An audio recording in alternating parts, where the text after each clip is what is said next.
doy la bienvenida a nuestro querido Silvio Santana Rocha. Buenas tardes a todos.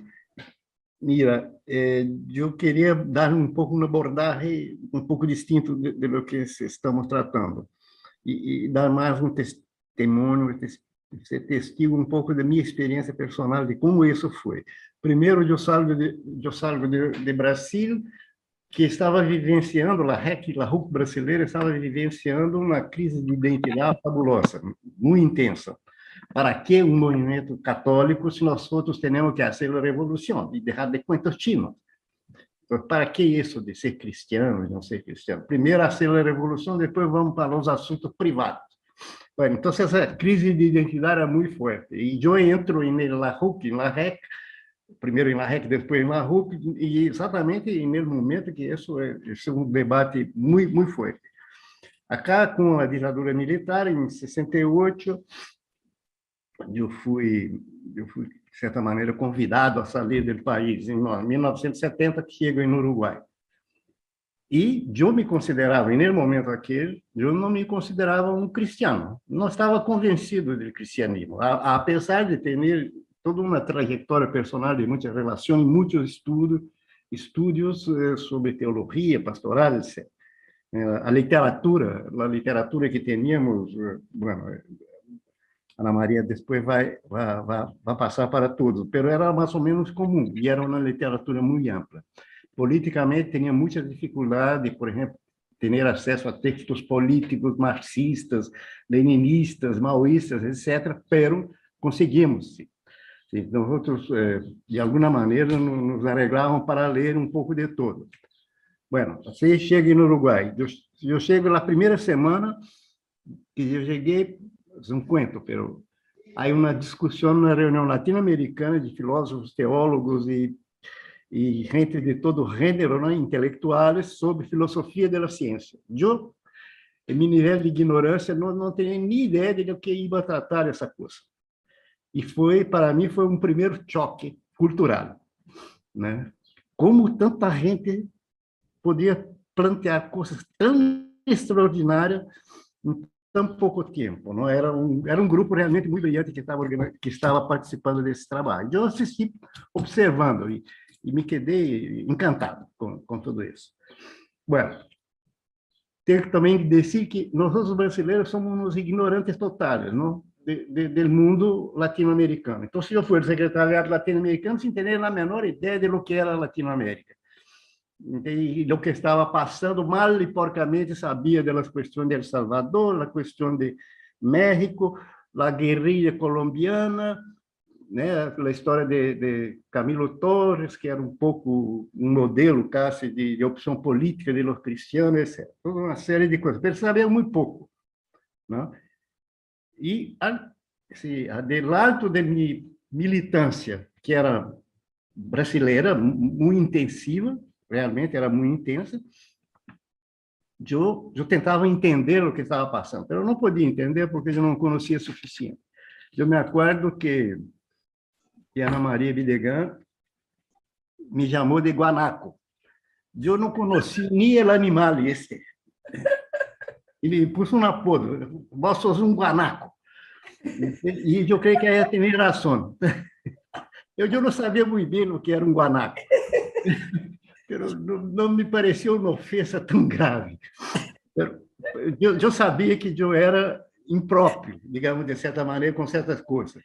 Por exemplo, a gente que vinha de Pax Romana, de los intelectuais, eram muito mais delicados, muito mais diplomáticos, muito mais sofisticados que eu, que era rude, bem grosseiro, por minha experiência prática do movimento estudantil e do movimento político brasileiro. Bueno, depois melhorou pouco. O Methode Ferrer me chamava de heterodoxo e ortoprático. Entende? Então, foi uma evolução.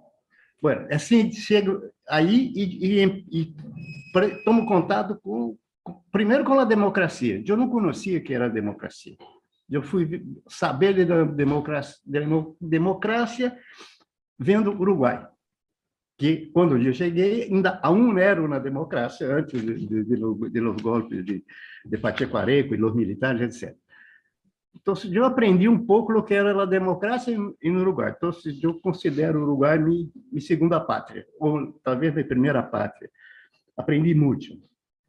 E depois ele convívio com o equipo, com todas as pessoas que já foram mencionadas acá, que era um convívio de extraordinária riqueza. Era realmente para mim, que era um guanaco, era para mim um luxo, toda manhã, todos os dias praticamente, sentar e tomar café com Alberto Metor Ferrer, com Héctor Borato, com Carriquiri, com César Aguiar, e discutir todo e qualquer assunto. E de uma maneira muito, muito séria. Bueno, então, eu considero que o Uruguai o secretariado latino-americano foi minha universidade. Sem dúvida, porque eu saí do país e eu deixei a universidade que havia começado e abandonado também por el movimento político, pero aí eu aprendi todo o que sei. Bueno, depois eu estive na secretaria-geral em Paris, foi outra história, pero o fundamento, as bases, né, de minha construção personal foi adquirida com esse grupo de pessoas. E eu queria trazer dos comentários, não sei, algum comentário sobre o centro de documentação, que era realmente, para mim, uma coisa extremamente importante, porque era um local para pensar, um local para estudar, para ler, e para ser orientado por pessoas muito experientes. Nem sempre estavam de acordo, mas não importa. Eram pessoas muito sérias, sabiam que eram pessoas muito sérias. Então, era realmente um centro de aprendizagem, mais que um centro de papéis e documentos, era uma central de produção de ideias. E nesse sentido, a mim, eu gostaria de plantear dois documentos que saíram em víspera, se não me equivoco. Um era sobre a encíclica Humanae Vitae, e a outra sobre a Populorum Progressio. Da Humanae Vitae, toda a discussão da píldora e tudo isso, eu me acordo que Víspera se posicionou favoravelmente à Humanae Vitae, quando todos os movimentos diziam não. Então, era uma coisa muito dura. Não? É uma posição muito dura. Mas foi uma posição que eu creio ha apoiado muito, não a igreja abstrata, mas apoiado muito a reflexão dos militantes. Aunque pudiéramos não estar de acordo com o que havia sido afirmado aí, pero planteou a questão da população, da vida humana, de uma maneira totalmente distinta do debate sobre uma pílula. Entendeu? E evitar a planificação familiar, etc. Então, esse, para mim, foi um documento que me pareceu super importante. E o outro documento foi sobre, se não me equivoco, chamava a Revolução Verde Oliva, algo assim. Não sei se foi Metor Ferrer ou se foi Héctor Borac que ele escreveu, uma discussão sobre a guerrilha, sobre a tática política da guerrilha em Latinoamérica. E também aí, este documento destrói as bases normais que nós utilizávamos para justificar a luta armada. Assim, uma análise política de tal seriedade que fica muito claro que a luta armada, pelo menos em circunstâncias tal como as que estavam vivendo, não era opção, que nos levaria a onde nos ha levado. E eu me acordo que isso foi muito importante, porque grande parte dos movimentos universitários, principalmente, secundário mesmo, pelo uso universitário, estavam aderindo à guerrilha. Na Argentina, em Brasil, no Uruguai, estavam se vinculando à luta armada. E não é uma questão que a gente deixou de entrar na luta armada, mas a gente começou a problematizar. Então, em estou chamando a atenção para ele, em duas circunstâncias super específicas, tanto o Centro de Documentação quanto a experiência do Secretariado Latino-Americano, para mim, foi vital. Vital não somente para minha pessoa, mas eu creio que, ao plantear esse tipo de questão com a independência, com a visão crítica, etc., creio que contribuiu muito ao debate político general da América Latina. Isso se confrontava com a teoria de guerrilha de Che Guevara e outros teóricos, né, da guerrilha em Latinoamérica. E aí nos posicionamos como movimento aí, nos posicionamos contra isso, não contra a violência abstrata, pelo essa tática política. Então, isso me parece que, se não fora por nada, essas duas coisas já seriam muito importantes, digamos, na construção, né, da experiência do secretariado latino-americano. Do ponto de vista tático ou pedagógico, eu não sei como plantear. Eu era REC, Juventude Estudantil Católica, metodologia, ver, julgar e actuar, não? E me confronto aí com pastorais universitárias, de duas formas distintas de trabalhar com a juventude universitária, não? Pero o que passou de hecho foi que a fusão do secretariado não foi uma fusão de tops, foi uma fusão, merge, né? Uma fusão de baixo para arriba. O que dijo Rosendo, o que Rosendo fazia em Salvador, o que Andrés, um pouco mais tarde, também fazia em El Salvador, era o que eu estava fazendo em Brasil, independente das estruturas formais que nos abrigavam. Ou seja, REC, RUC, Pax Romana, etc. Não importava, porque havia uma convergência.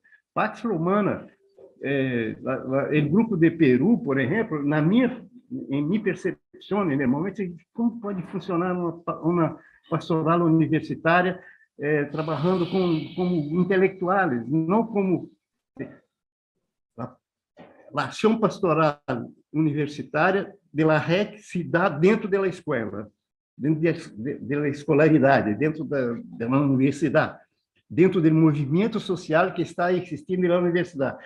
E a Pax Romana, para mim, era algo assim que venia de uma experiência eclesial que drenava, que chamava a gente específica, mas chamava para dentro da igreja. É evidente que isso foi ao início, mas em Latinoamérica, a mim me parece que todos os grupos nacionais foram pouco a pouco convergindo. E nós outros tivemos um pouco a chance de não ter uma democracia cristiana forte, para oferecer uma alternativa política, o que obrigado os movimentos de praticamente todos os países a buscar superação política fora, digamos, do abrigo mais ou menos institucional ou a proteção da Santa Madre Igreja. Isso nos puso delante de marxistas, de gente que estava em la guerrilha e trabalhava com as questões de revolução violenta, etc. Né? E aí, para mim, faz sentido a questão da teologia da liberação ter nascido, por exemplo, não em Brasil, nasceu em Peru. Por quê? Porque em Brasil nós teníamos, de repente, teníamos demasiadas influências de vários níveis, de vários tipos de igreja que somos em Brasil. No Brasil temos uma igreja católica muito grande e muito complexa. Tem vários tipos de catolicismo em Brasília, etc. Então, eu creio que os movimentos estudantis também padeciam. Por exemplo, eu tive uma instrução teológica muito fortemente basada em curas holandeses. Os curas holandeses, desde o Vaticano II, eram progressistas, teologicamente progressistas, mas eram quase protestantes. Eu me acordo de Túcio de Meton Ferreira dizer, isso são todos protestantes disfarçados, entende? Porque ele creia, ele veia que Koning, todos esses grandes teólogos que estavam na Holanda e na Europa do Norte, estavam muito influenciados pela teologia protestante. Nada contra. Então, eu fui muito influenciado por isso, pero em Peru, não. E o Rosendo disse, nós não tínhamos condições, de hecho, nós não tínhamos condições nem de ler, para que vocês, não sei se vocês sabem disso, pero o catecismo católico do Concílio de Trento, de 1458, foi traduzido para português Brasil e publicado em 1961. Nunca antes havia uma tradução integral do catecismo. Então, nós só tínhamos uma referência abstrata do catecismo. Assim, tínhamos um libreto, sim, um pequeno libreto com uma série de princípios e regras e afirmações de fé e doutrina, etc., que devíamos seguir como cristianos. É evidente que isso não funcionava. E muito menos no movimento estudantil. Então, a mim me parece que a teologia, por exemplo, da libertação é uma teologia da praxis. Ou seja, eu cristiano vivendo e convivendo e arriesgando minha própria vida, porque havia gente que estava arriesgando a vida. Não encontrávamos respostas teológicas adequadas dentro da doutrina tradicional. E então necessitávamos de avançar e criar alguma forma de explicitar, incluso para os não cristianos, el ser cristiano en essa condição, en esta luta política, que incluía a possibilidade da luta armada.